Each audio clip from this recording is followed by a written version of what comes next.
You say, I am your guru? This guy says, yes, you are my master. All right, then do what I say. Just sit and close your eyes. This fellow sits and closes his eyes. And the thief says, till I say open your eyes, don't open. And this fellow does, and the thief escapes. That's all. This fellow goes on sitting.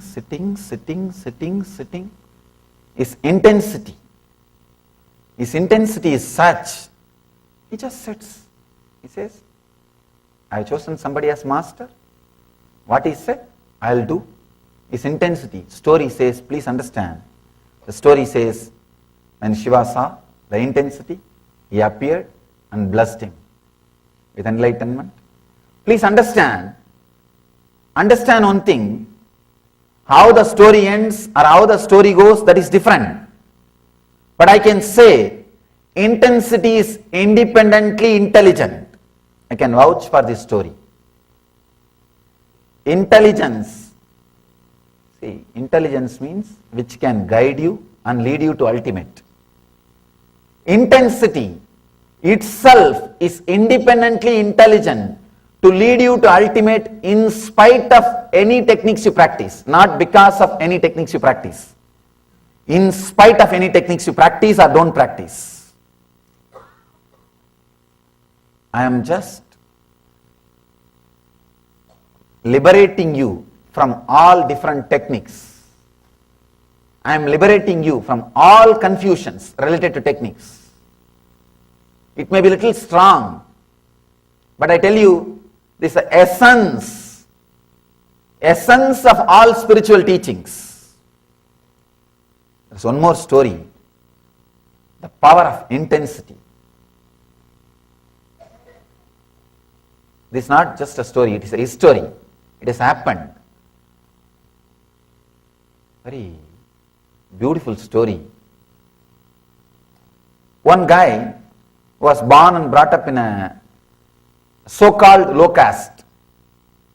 In India, those days they created community system for different purpose and it became a different purpose. See, any civilization will have some degradation. Anyhow. But the system itself was not created with any bad intention. But in course of time, any system in wrong hands, even if it is right system, when it is in wrong hands, it will be degraded. It will be disturbed. Sometimes the wrong hands take over the power and it gets disturbed. Somebody who is born and brought up in the low caste, he has become very intense seeker. And one beautiful thing with Indian tradition is, when you are seeker and achieve enlightenment, then caste has no way standing between you and the devotees. If you see the 63 Nayanmar Smoothis, the Saiva saints who are there in our temple, more than 80% are the so-called low caste. More than 80%. They are all respected and worshipped by all high caste people all over the world. So when it comes to intensity, once you prove you are intense, the caste, community, nothing stands. You are worshipped and respected. This guy, he starts his seeking and he wants to take initiation from certain teacher. He is not an enlightened master, from a certain teacher. But the teacher was little arrogant and he is bothered about the community and he says he will not initiate him. And this guy goes on thinking how to take initiation from him. The teacher lived in Varanasi. One of his friend, the disciple's friend, this guy says, see, the teacher lives in Varanasi. Early morning, he will come for the Ganga Snan, taking bath in Ganga. So usually, if he misses a step or falls, he will shout Ram Ram. So you do one thing. You go and lie down in the steps. The early morning, in the darkness, he may not be able to see you. He will put his head, he will put his leg on you. He may be a little stumbled. He may be a little disturbed. Then he will naturally shout Ram Ram. So take his feet as an initiation and take that Ram Ram word as a mantra and start practicing. This guy says, right technique, yes. I found the method. And usually if you are continuously repeating the Divine Lord's name, even if you are stumbled, you will repeat the same name. You will repeat the same word. Even if you are disturbed, you will repeat that same word only. That is what is expected. So this disciple also thought, yes, this guy is a highly religious guy, highly spiritual guy, and he must be always repeating God's name. So when he puts his feet on my head, I'm little imbalanced, little shaken, he will naturally say Ram Ram or some divine name only, whatever he is repeating. But he did not understand, this guy is not a master, he is just an ordinary Purohit who does all the rituals for little money and packs a banana and rice. Anyhow, as per the plan, this seeker, this guy, he goes and lies down in the Ganga steps. He is called Ramadas. His name was Ramadas. He lies down in the steps of Ganga. As expected, the teacher, he comes for morning Ganga Snan. He comes with all the pamper, walking with his disciples. The moment he puts the feet, he got shaken, little disturbed. Instead of saying Rama Rama, this fellow got so angry and annoyed, he shouted buffalo.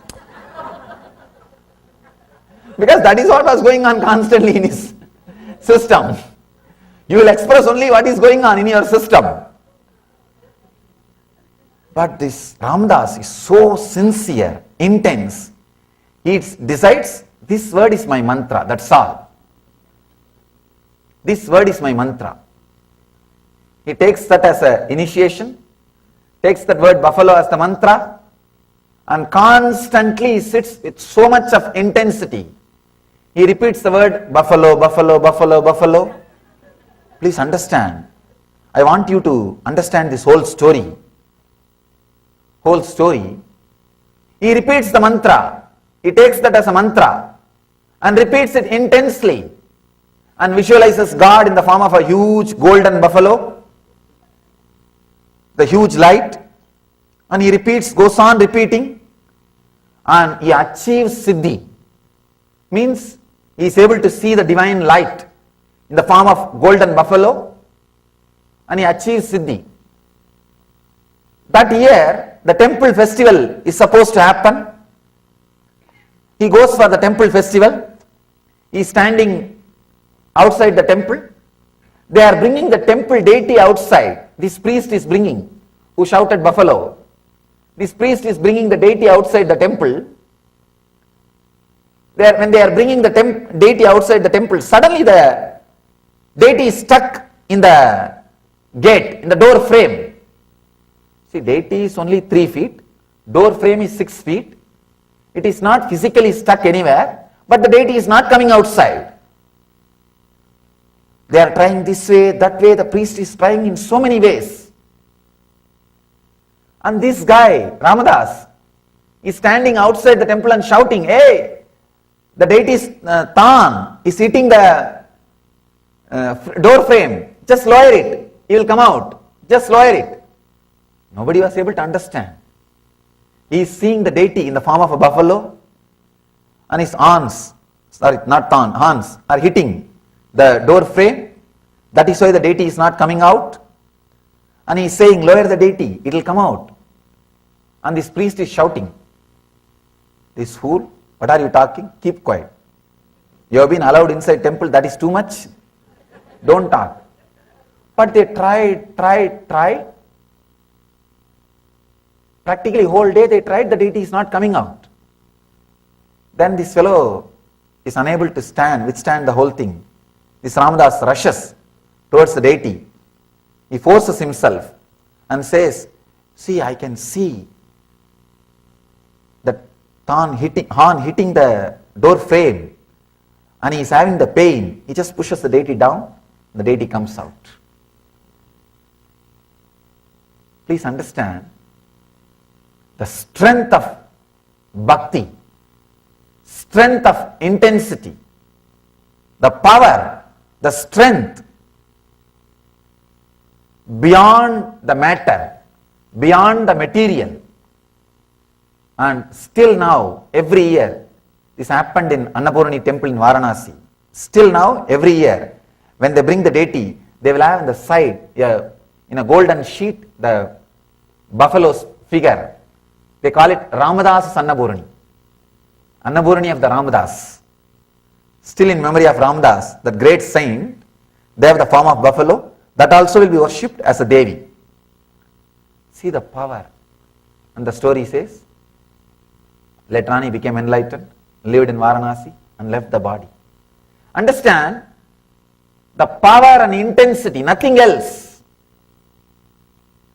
You don't have to bother about what technique you are following, who is your master, who is your teacher, whether he is enlightened, who gave certificate for him.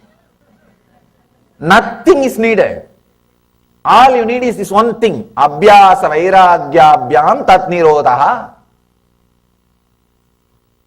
The intense, constant practice.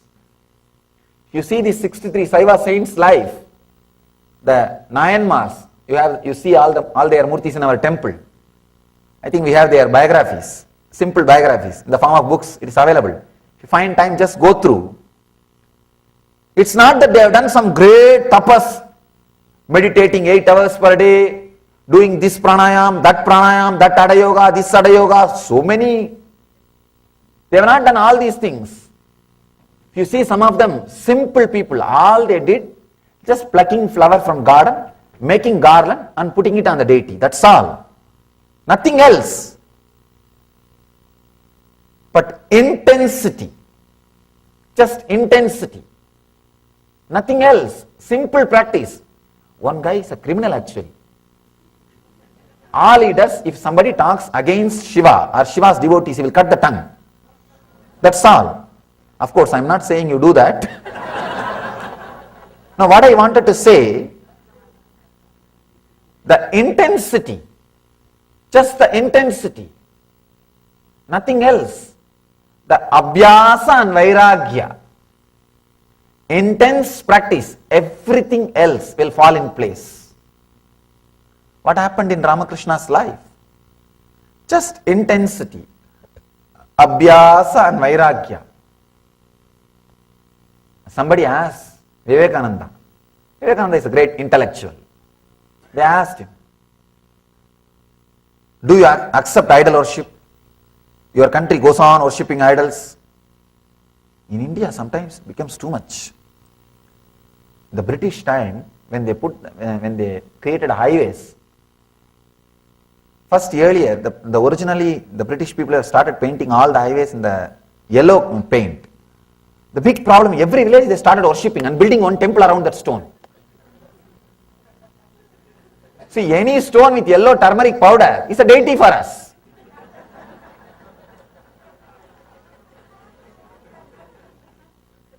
No, that's our lifestyle. Any stone with yellow turmeric powder is a deity. Then British has to change the color. They have to change it into green. And even now, I know at least 100 temples built for milestones. Because it looks almost like Shivalinga. And we are such a wonderful people. See, anything is worthy of worship for us. Anything is worthy of worship. See, the whole civilization is built on surrender. Sometimes when people tell me it's a weakness, I don't feel it's a weakness. I don't feel it. Even though logically I don't have justifications or reasons to justify this foolish fellow's logic. The whole civilization. See the amount of surrender and feeling connection and the worship and the respect. See, even a simple stone is enough for them to remember about the divine, to remember the God, feel connected to nature. And they question, what do you say about this kind of idol worship? Vivekananda says beautifully, I know a great Paramahamsa like Ramakrishna is produced just by idol worship. If people like Ramakrishna can be produced, not one, have 200 idols, have thousands of idols, And the actual truth you need to understand is, we don't worship idols, we worship through the idols. Understand? We don't say, oh stone, give me boon. Oh stone, please bless me that I should get healed. Oh metal, fire metal, you look so pretty. Give me my wealth. You don't ask that. You say, oh Shiva, heal me. Oh Vishnu, give me enlightenment. We relate, we worship through the idol, not the idol. Understand? When you see the deity, idol is not remembered. If you remember the idol, the deity is not remembered. That's a beautiful, very beautiful verse in Tamil. There is a great book called Tirumandiram. One saint, Tirumular, his statue is also there in our temple. In that 63, there will be one statue with a palm leaf in the hand and blessing posture. It's called Tirumular. He says very beautifully, Marattai maraitadu mamada yanai, Marattil maraindadu mamada yanai, Parattai maraitadu parmudal bhudam, Parattil maraindadu parmudal bhudam. I'll translate. Even though it is a little difficult to translate. He says, when you see a stone elephant, you will not see the material. If you see it as a material, you can't see it as an elephant. An artist will see that as an elephant, but will not see it as a material. If there is a stone, if there is a wooden elephant, the elephant carved out of wood, a person who is involved with the wood business, if he sees, he will say, oh, sandalwood, wonderful wood, high caste, this must be the caste. He will be talking about the wood. He can never see the elephant. If an artist, if he sees, he will see, oh, beautiful sculpture, beautiful carving, elephant, amazing. He will not see the elephant. He will not see the wood. So if the moment you see the wood, you will not see elephant. The moment you see the elephant, you will not see the wood. It cannot happen in the same moment. It can happen only in the next moments. Even if you see wood, elephant, wood, one moment you can see only as elephant. Only in the next moment you can see it as a wood. The next moment you can see it as an elephant. So he says, when you see it as an elephant, you will not see as a wood. When you see this as a wood, you will not see that as an elephant. Same way, when you see this as a God, you will not see it as a world. When you see this as a world, you will not see it as a God. Marattai maraitadu mamada yanai, Marattil maraindadu mamada yanai. Parattai maraitadu parmudal bhudam, Parattil maraindadu parmudal bhudam. If you see this whole cosmos as a world, giving you fear and greed, you can't see this as a God. If you see this whole thing as a God, you can't see this as a world. There won't be any fear and greed.